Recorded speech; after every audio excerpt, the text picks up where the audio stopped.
The world is making a sharp pivot to green energy, and one commodity that is crucial to that is copper.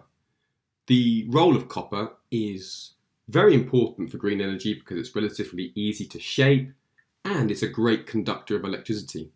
And as electric vehicles, solar farms, wind farms, and other renewable energies seek to replace oil and gas, copper is likely to be in high demand. This is the International Energy Agency's report, and they project that demand for copper is set to increase, and in fact, it's set to more than double its demand by the year 2040.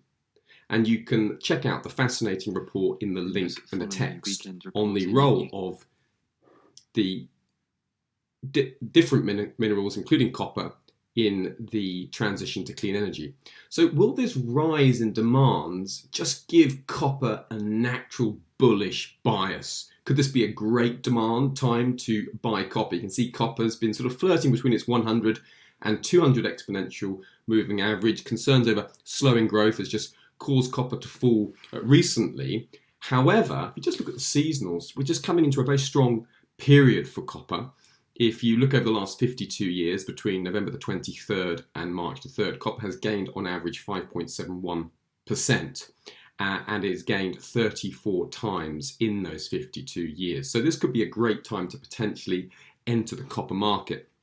The major trade risk here would, of course, be that the Fed, if they keep hiking aggressively to contain US inflation and that global demand is badly hit, perhaps the US goes into a heavy recession, all of that can also hit copper prices, and those, alongside other risks, are not insignificant. Remember, HYCM clients can access the Seasonax product in order to analyze over 25,000 different currency pairs, indices, commodities, as well as individual stocks. So please do contact your account manager for a free trial to get started right away.